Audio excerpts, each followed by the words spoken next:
Hey everyone, it's the story of a poor girl named Esha Bloom. She grew up in a small, quiet part of Birmingham, in a narrow house where the walls were a teen and emotion were a teener. Her mother, Nita Bloom, worked the double shifts at a home care. Her father, Urgent Bloom, was present but distant, a man who spoke more in signs than in words. Isha learned early how to read silence. She learned how to shrink her voice when tension filled the room, how to smile when things weren't okay, how to become easy so life would be easier for everyone else. Teachers called her sweet. Friends called her soft. No one noticed how much of herself she kept hidden just to be loved.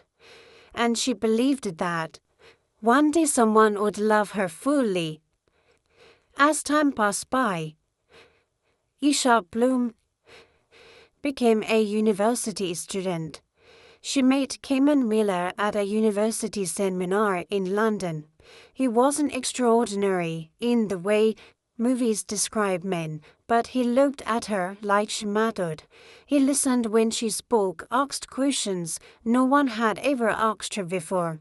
With him, she didn't feel invisible. For the first time, Isha Bloom felt chosen. They built a life slowly, coffee after lectures, long walks across the city, quiet promises, whispered in moments that felt too real to doubt. His friends Daniel Reeves and Markley Reeves welcomed her.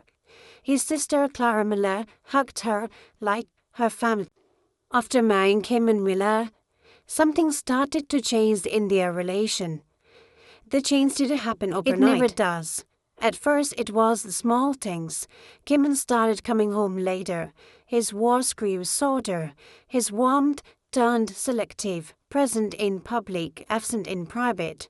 Isha told herself it was stress, work, life. She didn't want to be the difficult wife. Then came the silence, not peaceful silence, happy silence, the kind that fills a room and makes you question your own existence. Conversations became one-sided. Apologies came from her, even when she didn't understand what she had done wrong. One evening, she found messages, not dramatic, not undeniable, but enough. Enough to make her chest tighten, enough to make her question everything, enough to break something inside her that would never be the same again. The worst part wasn't betrayal, it was how easily he acted like nothing had changed. How he still sat at the same table, slept in the same bed, spoke her name like it still held meaning, while she was quietly falling apart beside him. Isha didn't scream, she didn't throw things or create scenes. She folded into herself. Night after night she lay awake, staring at the ceiling, replaying every memory, wondering where she had been too much or not enough, wondering if she had imagined the love she once felt so deeply. For the first time in her life she felt foolish, and slowly something unfamiliar began to grow inside her. Not sadness, not fear, something sober, something colder. A quiet desire for revenge. She imagined it in different ways, becoming so successful that Cayman would regret ever making her feel small, watching him realize too late where what he had lost, seeing his confidence crack the way hers once did. But as days passed, she realized something painful. Revenge wouldn't rebuild her. It wouldn't give her back the girl who loved without hesitation. It wouldn't erase the nights she cried in silence. It wouldn't answer the questions that still lingered in her chest.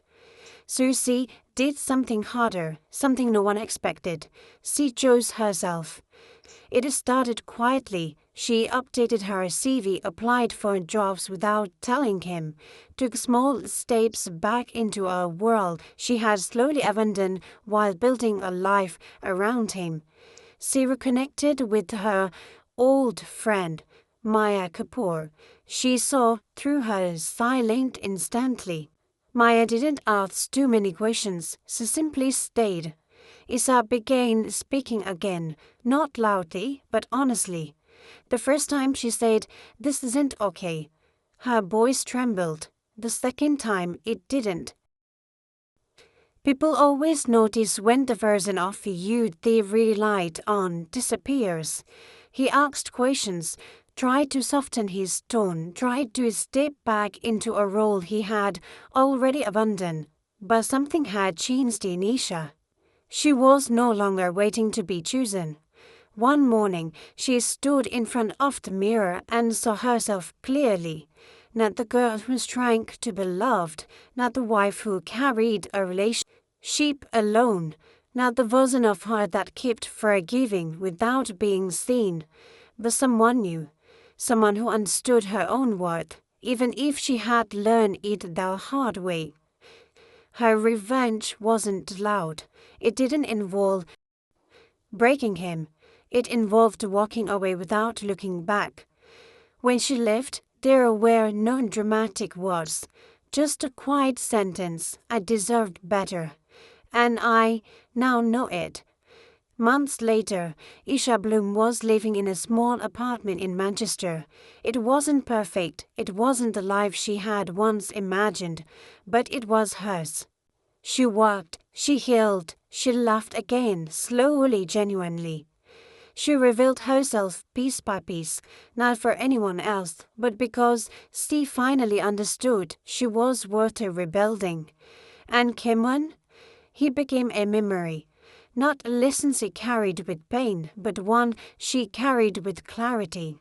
Because, in the end, Esha Bloom didn't destroy the person who hurt her. She outgrew him. And that was the kind of revenge that lasts forever.